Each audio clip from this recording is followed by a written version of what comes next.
पुंछ में कितनी बर्बरता से हमला किया जा रहा है पाकिस्तान द्वारा, ये हम कल से ही देख रहे हैं। जब से हमने ऑपरेशन सिंदूर को लॉन्च किया है, पुंछ और उसके आसपास वाले जितने भी बॉर्डर इलाके हैं, पाकिस्तान उस पर बहुत ही ज़्यादा बर्बरता से अटैक कर रहा है। हम लोगों ने उनके टेररिस्ट कैंप्स पर अटैक किया था, बट पाकिस्तान ने एज़ यूजुअल अपनी बदतमीज़ी दिखाते हुए, जैसे हमारे टूरिस्ट पर अटैक किया था, इसी तरीके से बहुत सारे सिविलियंस पर, उनके घरों पर, बहुत इंपॉर्टेंट इंफ्रास्ट्रक्चर्स पर पाकिस्तान अटैक कर रहा है।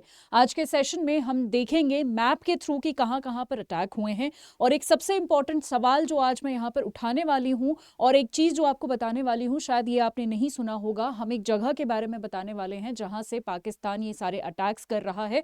वो जगह हमारी ही हुआ करती थी, बट हमने एक जेस्चर के थ्रू पाकिस्तान को वो वापस कर दी। हमें शायद नहीं करनी चाहिए थी। और आज के सेशन का जो सबसे बड़ा सवाल होने वाला है वो यही है कि क्या वो जगह हमें पाकिस्तान से वापस ले लेनी चाहिए? क्या ये परफेक्ट टाइम है कि हमें वो जगह पाकिस्तान से वापस ले लेनी चाहिए? शुरू करते हैं आज का सेशन। आप यहां पर देख सकते हैं कि कल से ही, जब से हमने ऑपरेशन सिंदूर शुरू किया था, तब से ही बहुत भारी शेलिंग पाकिस्तान जो है इंडिया पर कर रहा है। स्पेशली जो जम्मू कश्मीर वाले जो हमारे बॉर्डर एरियाज हैं, जैसे पूंछ है, जैसे राजौरी है, जैसे उरी है, जैसे कुपवाड़ा है, इन सारे डिस्ट्रिक्ट पर जो है हैवी शेलिंग हम सबको देखने को मिल रही है पिछले 2 दिनों से। बहुत सारे लोगों की जिसमें जान भी जा चुकी है। इनफैक्ट 4 बच्चों की भी मृत्यु हो गई है। 57 लोग इंजर्ड हैं। बहुत सारे लोगों को अपना घर छोड़कर भी जाना पड़ा है, अपनी सारी जगह छोड़कर वो गए हैं। आप मेरे पीछे देख सकते हैं, डेथ हुई है बहुत सारे लोगों की, बहुत सारे लोगों के फैमिली मेंबर्स, रिलेटिव्स की डेथ हुई है। आप ये देख सकते हैं, बहुत सारे इंफ्रास्ट्रक्चर पर भी जो है हानि पहुंची है। As you can see here, यहां पर भी आप क्लियरली देख सकते हैं कि कितनी ज्यादा जान की क्षति हुई है, कितनी ज्यादा इंफ्रास्ट्रक्चर की क्षति हुई है, कितना ज्यादा नुकसान हुआ है हमारे देश का। इसी बीच मैं आपको एक बार मैप पर लेकर जाना चाहूंगी। यहाँ पर ये इंडिया का मैप है। इंडिया के मैप में अगर हम बॉर्डर के पास इस वाले एरिया को जूम आउट करके देखते हैं, तो ये है हमारा वो पूंछ वाला एरिया। इसी को यहाँ पर मैं आपको दिखाना चाहती हूँ कि जो बॉर्डर एरियाज है, जहाँ पर अभी सबसे ज़्यादा खतरा है, जहाँ पर बहुत ज़्यादा निगरानी मिलिट्री की भी है, सरकार की भी है, और जो बहुत ही ज़्यादा क्रिटिकल एरिया है इस टाइम पर, वो है ये कुछ एरियाज। जैसे यहाँ पर ये पहला है कुपवाड़ा, बारामूला, बदगाम, और ये पूंछ की हम बात कर रहे हैं जो आज के सेशन में हम बात कर रहे हैं। इसके नीचे आता है राजौरी, उसके बाद यहाँ पर ये जम्मू है, ये कठुआ है। तो ये जो मेजर एरियाज हैं, ये पाकिस्तान को यहाँ पर टच कर रहे हैं, और इस टाइम पे सबसे ज्यादा जो क्रिटिकल समय है वो इन्हीं एरियाज के लिए चला हुआ है। अच्छा, अब यहाँ पर हम सबको पता है कि जब हमारे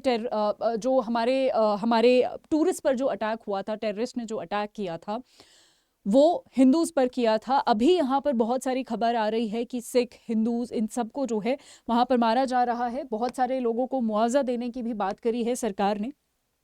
जिस सवाल की आज मैं बात करने वाली थी, जिस एक टॉपिक की आज मैं बात करने वाली थी, वो है ये वाला टॉपिक, जहां पर मैं आज आपको एक एरिया दिखाऊंगी। उस एरिया का नाम है हाजीपुर पास। मैं इसका थोड़ा सा इतिहास आपको बताना चाहती हूं, जिससे आप प्रेजेंट कॉन्टेक्स्ट समझ पाएंगे। तो एक बार यहाँ पर मैं आपको थोड़ा सा पीछे लेकर जाना चाहूंगी। 1965 में पाकिस्तान ने 1965 में ऑपरेशन जिब्राल्टर शुरू किया था। तो ये जो ऑपरेशन है, ये लॉन्च किया, जिसका एम था इंडियन कश्मीर में घुसपैठ करवाना और वहां रिबेलियन इग्नाइट करवाना। पाकिस्तान इनफिल्ट्रेटर्स जो हैं, बेसिकली टेररिस्ट जो हैं, उन्होंने पूंछ और राजौरी जैसे सेक्टर्स में घुसने की कोशिश करी थी।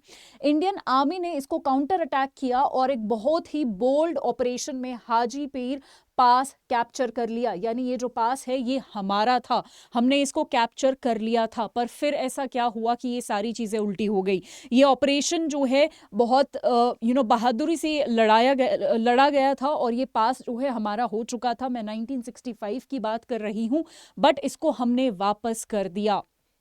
वॉर के बाद एक अग्रीमेंट हुआ 1966 में। उस अग्रीमेंट का नाम था ताशकंद अग्रीमेंट, जहां इंडिया ने एक गुडविल जेस्चर के तहत हाजीपुर पास को, पाकिस्तान को वापस कर दिया। बहुत सारे लोगों ने मना भी किया था, बहुत सारे लोगों ने इसको एक स्ट्रेटेजिक गलती भी बताई थी, क्योंकि इस पास पर हमारा कंट्रोल रहना हमारे लिए स्ट्रेटेजिकली बहुत ही इंपॉर्टेंट हो सकता था। और ये आज हमें क्लियरली पता चल रहा है। ये जो पास है, ये इतना इंपॉर्टेंट इसीलिए भी है क्योंकि यहीं से, ये जो जगह है, यहीं से जो है आप देख सकते हो क्लियरली इस वाले एरिया में जो है पाकिस्तान बैठ बैठकर आसानी से हम पर अटैक कर पा रहा है, चाहे वो पूंछ हो, चाहे यहाँ पर उरी पर भी अटैक हो सकता है। मतलब ये वाले जो बॉर्डर एरियाज है ये हमारे एरियाज है और यहाँ पर पाकिस्तान बैठ के आसानी से अटैक कर सकता है। इसीलिए आज के टाइम पे ये वाला पास सबसे ज्यादा इंपॉर्टेंट भी है। ये हमारा ही हुआ करता था, गुडविल जेस्चर में हमने पाकिस्तान को इसको दे दिया। तो क्या ये सही टाइम है कि हमें ये जो हाजीपीर पास है जो हमारा हुआ करता था ये हमें वापस ले लेना चाहिए? क्योंकि ये स्ट्रेटेजिकली बहुत ही ज्यादा इंपॉर्टेंट है और आज भी ये पास टेररिस्ट इन्फिल्ट्रेटर रूट के रूप में यूज होता है। स्ट्रेटेजिकली ये एरिया पाकिस्तान के पीओ के नेटवर्क को चैलेंज करने में काफी ज्यादा क्रिटिकल है। और जब भी सिक्योरिटी की बातें होती हैं हाजीपीर पास का जिक्र जरूर होता है, क्योंकि वो एक तरीके से लॉस्ट अपॉर्चुनिटी भारत के लिए देखा जाता है, क्योंकि ये जगह बहुत ही ज्यादा इंपॉर्टेंट है। तो यही हमारा सवाल भी होगा कि क्या इसको वापस ले लेना चाहिए। ये सवाल पर आगे बढ़ने से पहले एक छोटा सा और इन्फॉर्मेशन मैं आपको, छोटा yet very very important information, क्योंकि हम बॉर्डर एरियाज की बात कर रहे हैं तो एक जम्मू कश्मीर वाला हमारा एरिया है जो कि बहुत इंपॉर्टेंट है, बहुत क्रिटिकल है इस समय पर। दूसरी तरफ राजस्थान का एक एरिया है, यहाँ पर आप यहाँ से ही देख सकते हैं, श्रीगंगानगर से देखेंगे तो ये सारे एरियाज यहाँ पर बाड़मेर तक, इनमें कौन कौन से नाम है, श्रीगंगानगर, श्रीगंगासागर, बीकानेर, जैसलमेर, बाड़मेर, ठीक है, ये सारी जो जगहें हैं ये पाकिस्तान को टच करती हैं। और अभी इस टाइम पे भी एयरपोर्ट्स हो, बहुत ज़्यादा सिक्योरिटी हो, ये सारी चीज़ें जो है सिक्योरिटी वगैरह बढ़ा दी गई है, एयरपोर्ट्स वगैरह को बंद कर दिया गया है। लोगों को यहाँ पर मॉक ड्रिल्स चल रही हैं, लोगों को कहा जा रहा है कि यहाँ पर आप पूरा पूरा रात जो है ब्लैकआउट करके रखिए। और यहाँ पर मॉक ड्रिल्स बहुत ही जो है ज़्यादा हो रही हैं, अलग अलग जगहों पर, अलग अलग जो हमारे जो सरकारी एरियाज होते हैं वहाँ पर ज़्यादातर मॉक ड्रिल्स कंडक्ट करी जा रही हैं। ब्लैकआउट सारी ही जगहों पर कंडक्ट करा जा रहा है, क्योंकि बड़ा ही स्ट्रेटेजिकली बड़ा ही क्रिटिकल एरिया है ये इस टाइम पर, क्योंकि ये बॉर्डर को टच करता है। ये वो एरिया था। जाते जाते यही एक सवाल होगा कि क्या इंडिया को जो हाजीपीर पास है इसको वापस ले लेना चाहिए, क्योंकि अगेन ये एक क्रिटिकल एरिया है। और सिर्फ यही क्यों, क्या ये वो मौका है ऑपरेशन सिंदूर के तहत, या फिर ये मौका क्या वही मौका है जहां पर हमें पीओके को भी लेने की कोशिश कर देनी चाहिए, शुरू कर देनी चाहिए एटलीस्ट।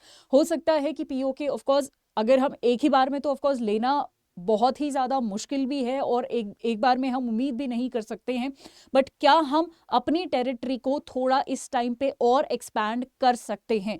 आपको क्या लगता है, आपके क्या सुझाव हैं, मुझे कमेंट सेक्शन में ज़रूर बताइएगा। देखते हैं कितने आप विजिलेंट है, कितना जो है अपने देश के लिए सोचते हैं। तो कमेंट ज़रूर कीजिएगा, मैं पर्सनली सारे कमेंट्स को रिव्यू करने वाली हूँ। आज के लिए इतना ही, थैंक यू सो मच।